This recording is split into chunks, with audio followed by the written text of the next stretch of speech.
Welcome to yummy mummy's kitchen. ഇന്ന് നമ്മളൊരു പാവയ്ക്ക തീയലാണ് ട്രൈ ചെയ്യുന്നത്. അതിനായി ആദ്യം ഒരു പാൻ എടുത്ത് അതിലേക്ക് 1 കപ്പ് തേങ്ങ ചിരകിയത് ആഡ് ചെയ്യുക. തേങ്ങയൊന്ന് നല്ലതുപോലെ ഫ്രൈ ആയി കിട്ടണം.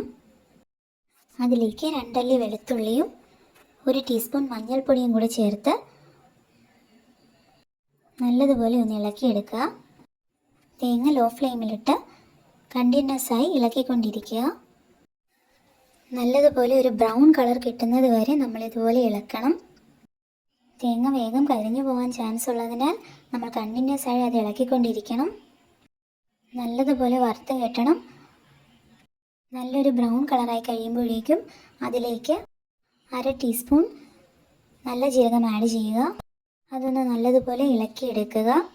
അതിനുശേഷം ഫ്ലെയിം ഓഫ് ചെയ്തതിന് ശേഷം 1/2 ടീസ്പൂൺ മല്ലിപ്പൊടിയും 1/2 ടീസ്പൂൺ മുളക് പൊടിയും ചേർത്ത് നല്ലതുപോലെ ഒന്ന് മിക്സ് ചെയ്തെടുക്കണം.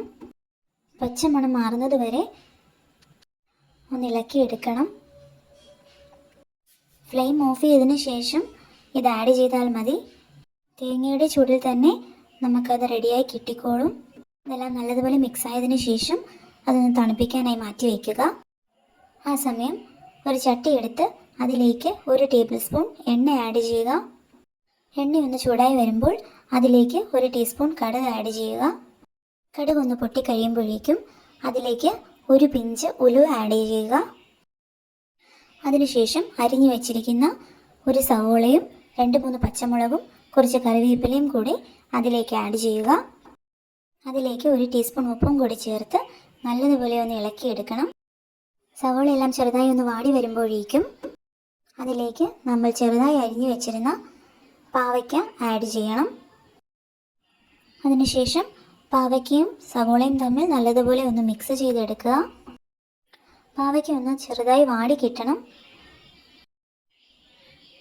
പാവയ്ക്ക ഒന്ന് വാടി കിട്ടിയതിന് ശേഷം അതിലേക്ക് 1 ടീസ്പൂൺ മഞ്ഞൾപ്പൊടിയും കൂടി ചേർത്ത് നല്ലതുപോലെ ഒന്നുകൂടി മിക്സ് ചെയ്തെടുക്കുക. അതിനുശേഷം പാവയ്ക്ക ഒന്ന് വേവിച്ചെടുക്കാനായി അതിലേക്ക് 1 കപ്പ് വെള്ളവും കൂടി ചേർത്ത്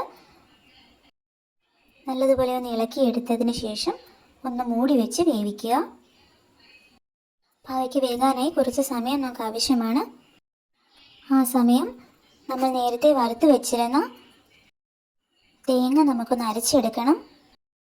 അതിനായി ഒരു മിക്സിയുടെ ജാർ എടുത്ത് വറുത്ത് വെച്ചിരുന്ന തേങ്ങ അതിലേക്ക് ആഡ് ചെയ്ത് കുറച്ച് വെള്ളവും കൂടി ചേർത്ത് നല്ലതുപോലെ ഒന്ന് അരച്ചെടുക്കണം. ഈ സമയം കൊണ്ട് പാവയ്ക്ക വെന്ത് കാണും. വെന്ത പാവയ്ക്കയിലേക്ക് 1 ടേബിൾ സ്പൂൺ പുളിവെള്ളം ആഡ് ചെയ്യണം. വാളംപുളി കുറച്ച് നേരം വെള്ളത്തിലിട്ട് വെച്ച് അലിയിപ്പിച്ചെടുത്ത് ആഡ് ചെയ്താൽ മതിയാവും. പുളിവെള്ളം ആഡ് ചെയ്ത് കഴിഞ്ഞ് അതൊന്ന് തിളച്ച് കിട്ടുന്നത് വരെ വെയിറ്റ് ചെയ്യുക. അതിനുശേഷം നമ്മൾ അരച്ച് വെച്ചിരുന്ന തേങ്ങ ഇതിലേക്ക് ആഡ് ചെയ്യുക. നല്ലതുപോലെ ഒന്ന് ഇളക്കി മിക്സ് ആക്കിയതിന് ശേഷം ഒന്ന് തിളപ്പിച്ചെടുക്കണം.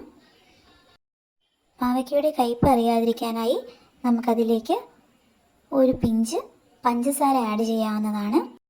അടിപൊളി പാവയ്ക്ക തീയൽ തയ്യാറായി കഴിഞ്ഞു. എല്ലാവരും ഒന്ന് ട്രൈ ചെയ്ത് നോക്കണം. ഇഷ്ടമായാൽ ലൈക്കും ഷെയറും സബ്സ്ക്രൈബും ചെയ്യണം. Thank you for watching.